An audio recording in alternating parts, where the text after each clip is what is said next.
정말 주님께서 이 땅에 오셔서 우리에게 주시려고 하셨던 주님의 귀한, 우리를 위한 이 생명의 선물을 받는 것은 참 소중합니다.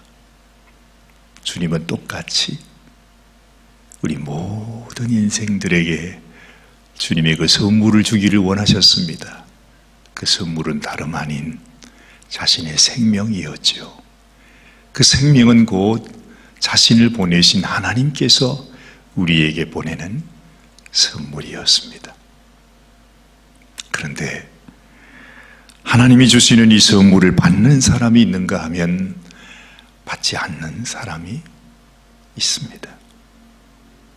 많은 사람들이 다 하나님의 그 영생의 선물이 필요하고 그들에게 꼭 하나님이 주시기를 원하시지만, 그러나 그토록 주님은 우리에게 그 하나님의 영생의 선물을 주시려고 하셔도 받지 못하는 자가 있다는 것입니다. 예수님은 오늘 그 말씀을 우리에게 이렇게 말씀하십니다. 오늘 본문 말씀 중에 18절 말씀을 보면, 내가 너희를 다 가리켜 말하는 것이 아니라 내가 나의 택한 자들이 누구인지 알미라 그러셨어요. 이건 누구에게 하시는 말씀입니까?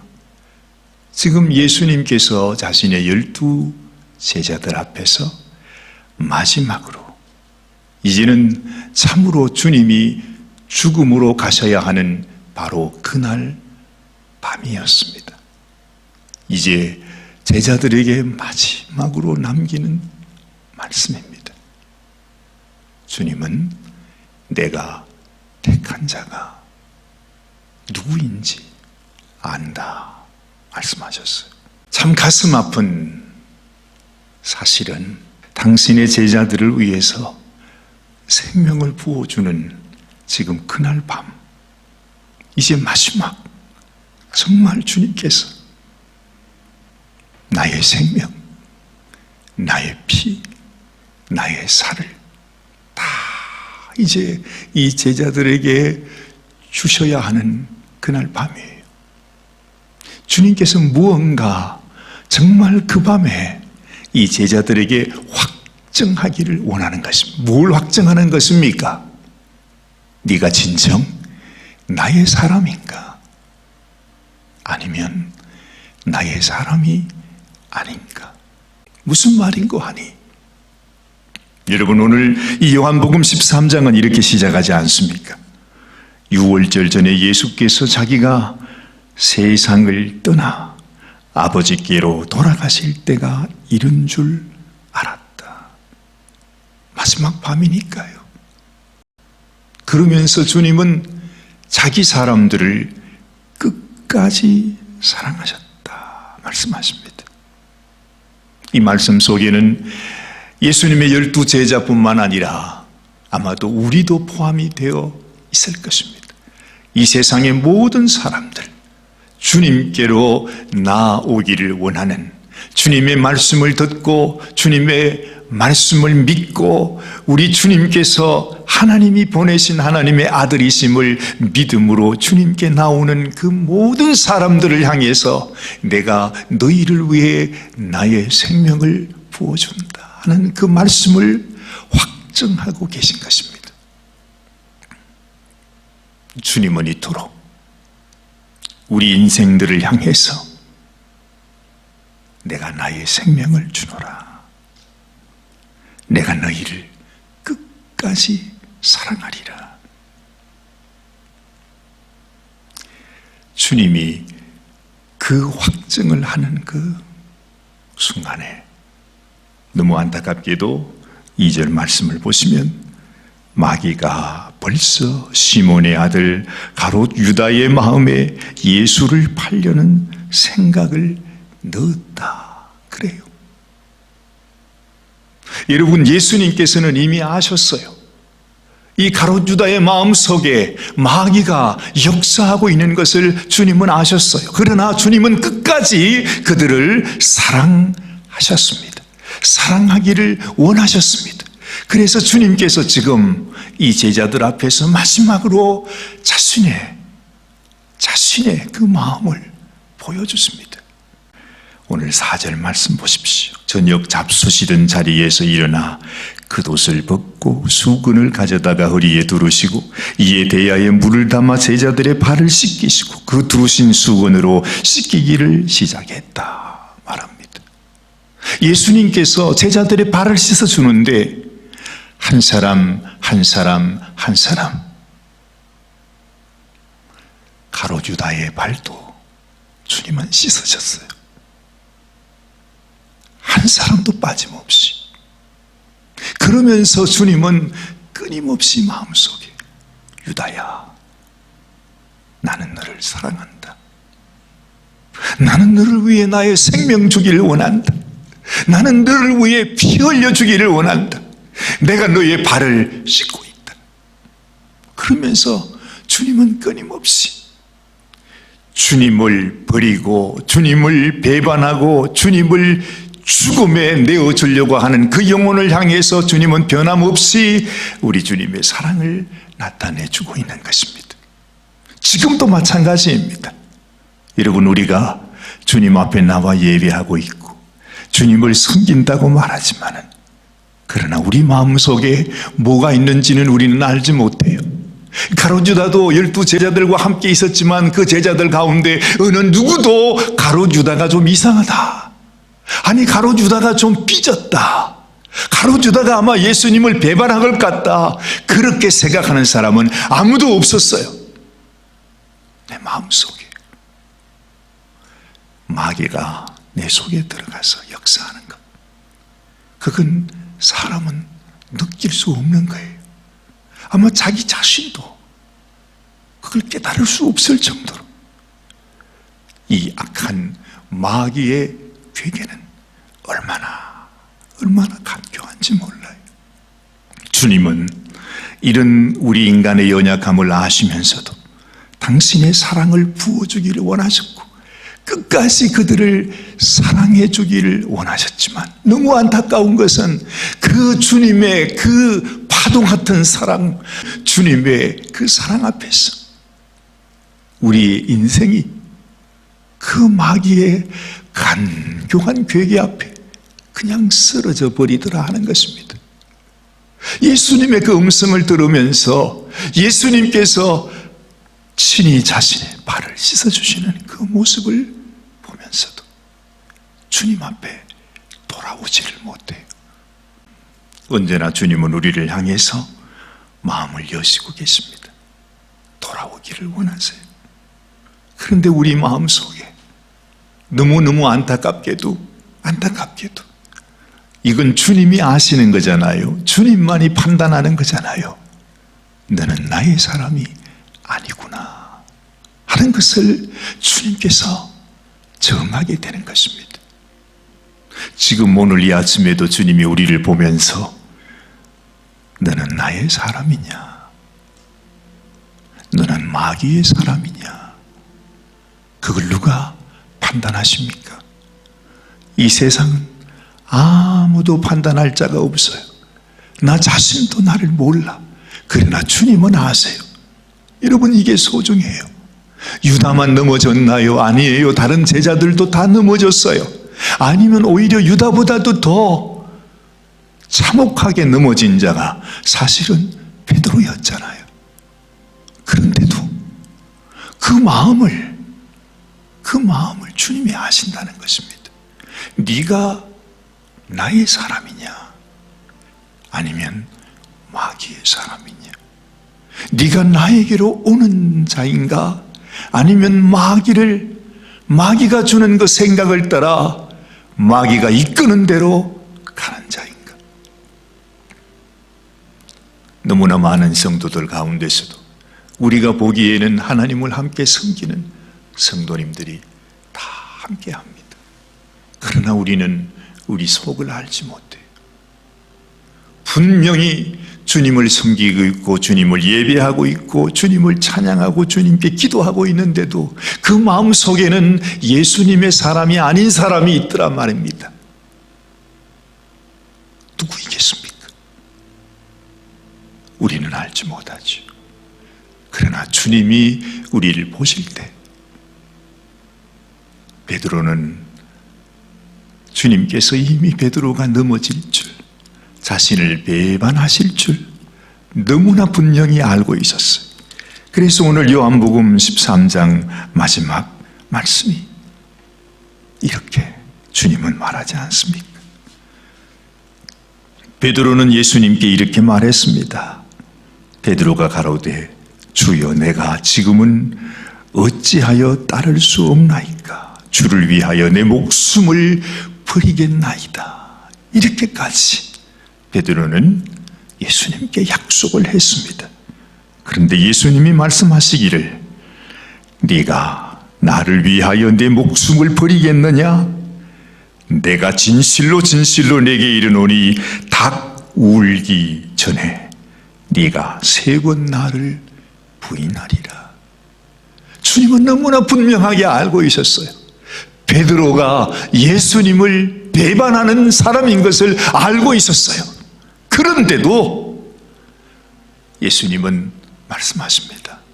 너는 나의 사람이라.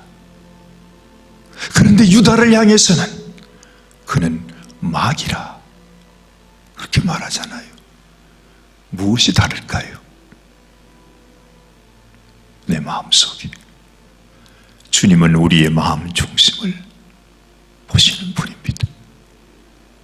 겉으로는 우리가 넘어지고 쓰러지고 때로는 주님 앞에 내가 못할 일도 하고 넘어지고 정말 주님을 부인하고 배반하는 그때가 있을지라도 내 마음속 깊이 주님을 사랑하는 마음을 가진 사람이 있는가 하면 겉으로는 주님을 너무너무 사랑하는 것처럼 보여도 사실은 그 마음속에 그 어느 누구도 알지 못하는 그 심정 깊은 속에 여전히 주를 사랑하는 마음이 없는 사람이 있다는 것입니다.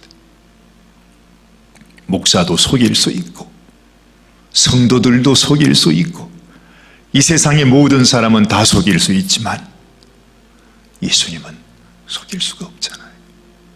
그래서 여러분, 우리가 사람 앞에 잘 보이려고 할 필요가 없어요. 사람 앞에 내가 신앙이 좋다, 내 믿음이 좋다, 내가 하나님 믿는 사람이라고 그렇게 보일 필요도 없어요. 주님 앞에 내가 어떤 사람인가? 다른 사람은 다 욕하고 다른 사람은 나를 믿지 않는다 할지라도 예수님이 알아주고 예수님이 믿어주는 사람, 그게 소중하다는 것입니다. 너무나 가슴 아프지만 우리 주님이 제자들과 이 마지막 밤을 보내면서 자신의 몸으로 친히 보여주십니다. 내가 너희를 얼마나 사랑하는지. 너희 속에 마귀가 들어있을지라도 나는 너희의 허물을 씻어주기를 원한다. 주님, 내 발은 씻을 수 없습니다. 절대로 안 됩니다. 그럴 때 주님은 말하죠. 내가 네 발을 씻기지 아니하면 너는 나와 상관이 없는 자니라. 우리는 주님만 아는 그 순간까지 발에 흙먼지를 묻히며 살아가는 인생이 될 것입니다. 우리 주님은 끝까지, 내가 죽는 그 순간까지 우리의 죄를 씻어 주셔야 하시는 주님이십니다. 우리는 그럴 수밖에 없는 연약한 인생입니다. 그런데 그럼에도 불구하고, 우리가 이렇게 부족하고 연약함에도 불구하고 우리의 마음속에 주를 향한 마음을 가진 사람이 있다는 것입니다. 또는 그 마음속에 주님을 그렇게 잘 섬기고 그렇게 중요한 일을 하고 큰 일들을 하는 사람이라 할지라도 진정 주님의 마음을 알지 못하고 주님을 사랑하지 않는 그런 사람도 역시 있다는 것입니다. 주님께서 내가 너희를 다 가리켜 말하는 것이 아니라 내가 나의 택한 자들이 누구인지 알미라. 여러분들은 진실로 주님이 택한, 주님이 아시는. 그래서 여러분들도 주님 아시지요. 주님이 아시지요. 못나고 부족해도. 이 베드로가 바로 그날 새벽을 지난 그 아침에 그 닭의 우는 소리를 듣고 통곡하지 않습니까? 정말 그 통곡하면서도, 넘어지고 쓰러졌으면서도, 주님, 내가 못난 놈입니다. 내가 이렇게 못난 놈입니다 하는 그 부르짖음 소리가, 주님 아시지요, 주님 아시지요. 내가 이렇게 주님을 배반했을지라도 주님, 나는 주님을 사랑해요. 나는 어쩔 수 없이 넘어졌을지라도 내 마음속에 주를 향한 이 마음을 주께서 아시죠 하는 마음이 베드로에게는 있었다는 것입니다. 그게 소중합니다. 주님은 끝까지 자기 사람을 사랑하셨다 말씀합니다. 그리고 주님은 끝까지 우리가 주님 만나는 그날까지 허리에 수건을 두르시고 우리의 발을 씻어 주실 것입니다. 주님, 이제는 씻어주지 마세요. 그게 아닙니다. 내가 네 발을 씻지 않으면 너는 나와 상관이 없는 자라. 주님은 말씀하지 않습니까? 내 마음속에 주를 향한 사랑, 주님이 나를 이렇게 사랑한 것처럼 너도 나를 사랑한다면 너도 이같이 해라. 형제의 발을 씻어주면서 다 같이 허물만한 인생, 서로 용서하고 서로 덮어주고 서로 씻어주면서 나를 생각해라. 지금도 내가 너를 사랑하고 있다는 것을 기억하라고 말씀하십니다. 기도하십시다. 하나님, 주님께서 우리를 사랑하신 그 사랑을 또다시 기억하기 원합니다. 우리 인생의 마음이 너무너무 간사하고 간교해서 그저 겉으로 내가 믿음이 있는 것처럼 보일 수도 있지만 주님의 눈을 속일 수는 없습니다. 우리가 넘어지고 쓰러지는 일이 날마다 반복이 되지만, 그러나 내 마음속에 주를 향한 그 사랑을 가지고 있는 자를 주님은 또한 아신다 하셨습니다. 하나님이 이 한량 없는 주님의 사랑 안에서 우리가 왜 주님을 멀리 하겠습니까? 우리가 왜 마귀가 주는 생각 가운데 주님이 원치 않는 그러한 마음으로 살아가겠습니까? 주님, 우리는 주님의 사람이 되기를 원합니다. 당신이 끝까지 사랑하시는 당신의 사람이 되기를 원합니다. 우리 주님이 택한 자가 되기를 원합니다. 참으로 우리 주님의 나를 향한 사랑을 기억하면서 나도 우리의 소자들, 우리의 형제 자매들, 그들의 발을 씻어주면서 끝까지 사랑하면서 그렇게 살아갈 때 우리 주님께서 너는 나의 제자라, 너는 나의 택한 자라, 너는 나의 사람이라 하신다 하셨습니다. 주님, 오늘도 이 말씀을 우리 마음속에 기억하면서 우리 주님, 당신의 그 사랑을 보이며 살아가는 당신의 제자가 되게 하여 주시옵소서. 우리 주님, 예수님의 귀하신 이름 받들어 간절히 기도드리옵나이다. 아멘, 아멘.